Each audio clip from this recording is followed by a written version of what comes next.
My family recently digitised hours of DV tape taken when my siblings and I were children.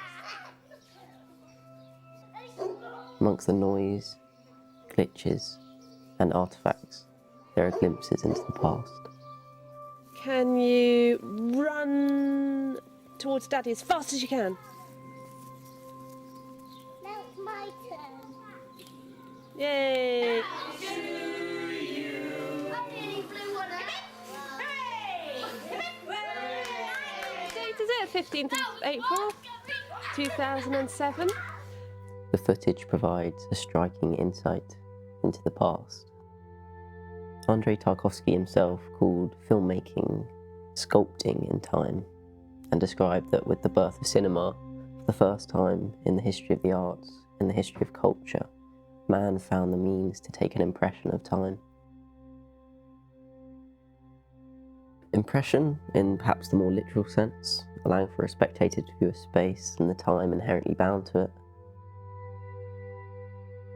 Yet, film also gives access to the texture, emotions, and essence that is almost imprinted within the image itself. Says to Hi, Jamie, Finn, happy smile. Christmas, Granny and Grandpa. Susan Sontag described all photographs as memento mori, and to take a photograph is to participate in another person's mortality, as to freeze something testifies to time's relentless melt. The act of filming can be thought of doing something similar. The version of me with my home footage, who walks awkwardly and talks stubbornly, No, touch your toes. Are you? Okay. will remain 4 years old forever. Marcus Aurelius called time a violent river, and that in its stream, for as soon as a thing has been seen, it is carried away, and another comes in its place, and this will be carried away too. With the invention of film, one can preserve, access, and view events that would have otherwise been carried away. Film as a medium can visually and aurally isolate a moment in time and reproduce it with a thrilling, visceral immediacy. Film can transcend time's confines and momentarily suspend its relentless power. Film seemingly allows me to transcend the boundaries of time. Cinema has a long history of depicting and representing its own transcendent quality as a medium. Whether it's Nolan's Memento, Kurosawa's Rashomon,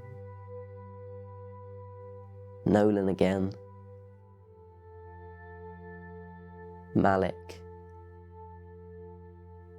or Gondry. Filmmakers have a fascination with time. A film that poetically explores the violent stream of time, as well as film's transcendent ability to explore the past, is Charlotte Wells's 2022 film, Aftersun.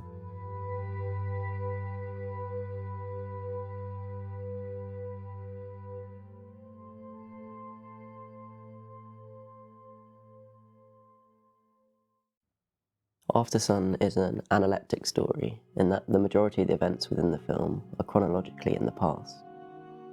Sophie, a new mother in her 30s, Happy birthday, Sophie. investigates her childhood and the nature of her late father, Callum, by looking through the hazy recordings of an old DV camcorder, footage of which is interspersed throughout the film. Imprinted within the magnetic tape of the camera's cassettes is footage of a holiday to Turkey that Sophie went on as a child, as well as perhaps the last time she saw her father. What's that? Oh my god, what even is that? These are my moves. Sophie delves into these memories of her childhood, memories that are decidedly blurry, My name is Sophie Leslie Patterson, reporting live from out of focus, and awkwardly framed. one-armed Callum Aaron Patterson. Callum is to present-day adult Sophie a mere jumble of noise.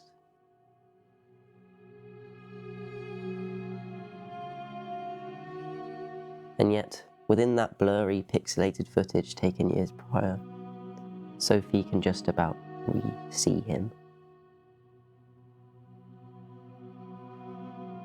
Well, so turn it off now, okay?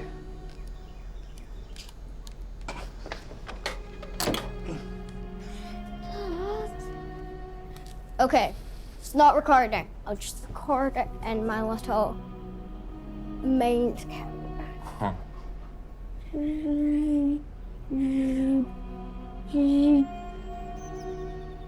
Right. Ready? Sophie likening her memory to a mind camera, I think, speaks to the film's messaging, as a synergy almost occurs between the film's imagery and Sophie's memories. Aftersun's visual language and cinematography embodies the awkward charm of the hazy video recorder footage and the ephemeral image Sophie has of her father. Charlotte Wells and D.P. Gregory Oak utilise a beautiful blend of evocative imagery, atypical framing, and the use of reflections.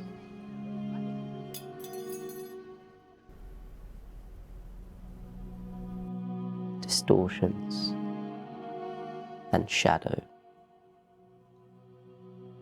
all to the effect of positioning a spectator within the mind of adult Sophie, a mind that is clinging lovingly onto the latent memories of her young father, but can't quite discern him fully.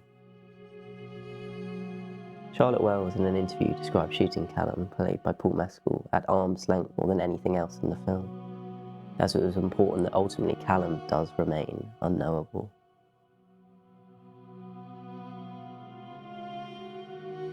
Take this scene, for instance, where Callum is practicing Tai Chi and is framed through a reflection on the far wall, and we see glimpses of his arms in the foreground.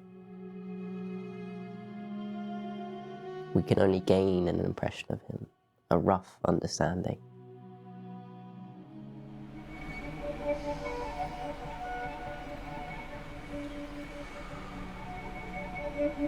We often only see the back of Callum, unable to discern him fully.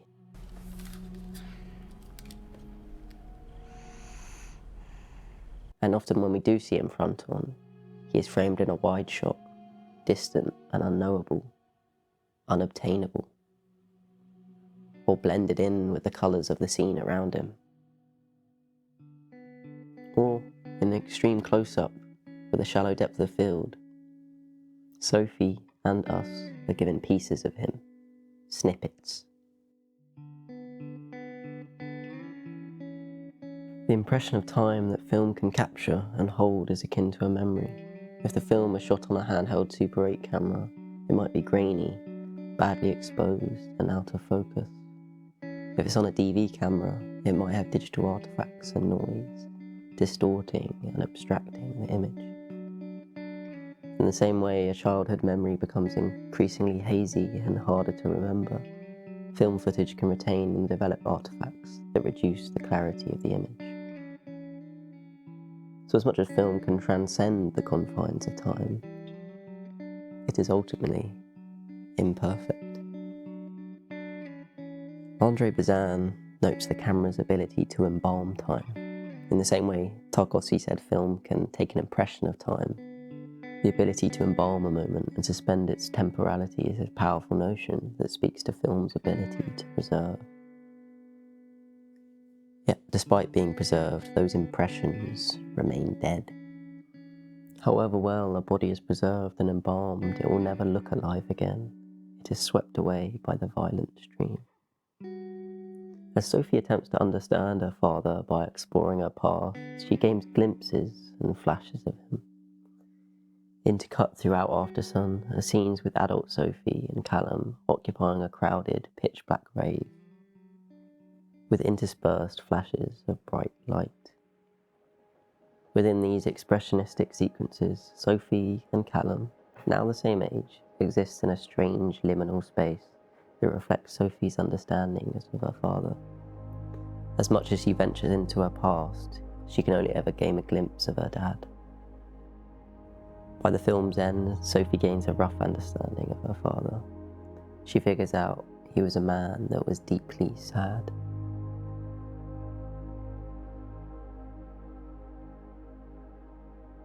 Anything more than that is carried away by time. She does not learn why or how, and her father remains largely unknowable, at arm's reach. When I look at my own home footage, I often romanticise that period in time. The sunny holidays, the cheerful gaze of seemingly everyone that looks into the camera. Tarkovsky said that film allows an impression of time to be taken, and perhaps it's just that, an impression, a mere imprint. Whilst film can transcend the boundaries of time, it perhaps only does so in a limited capacity. Sure, I can just about re-see my childhood, but I cannot retouch, retaste, re-smell, or re-feel it. I cannot ask my parents how they were truly feeling then, nor ask my younger self the same. Film can cling on to a piece of the past and colour it with a certain poetry, whilst the true nature of the past and all its emotions and complexities are instead carried away by time. Sophie learns that amongst her nostalgic, precious memories is a certain sadness.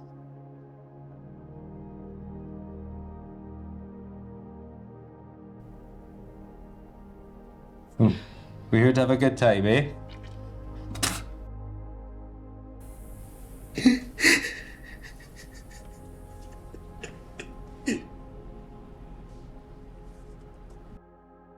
Throughout the course of the film, she learns to accept that, and eventually decides to leave her painful memories in the past, cling on to her father one final time before pushing him away, and instead looking towards the future. The final sound heard within the film is the noise of Sophie's newborn.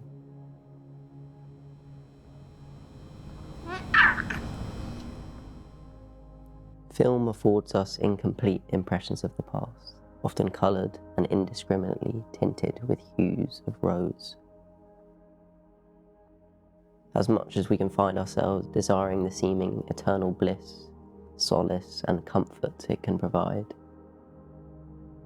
what Aftersun encourages us to do is to accept the past as unknowable and unobtainable, but to recognise that acceptance does not retract from the impressions the past has on us, how it shapes us into who we are as we look forward and into the future.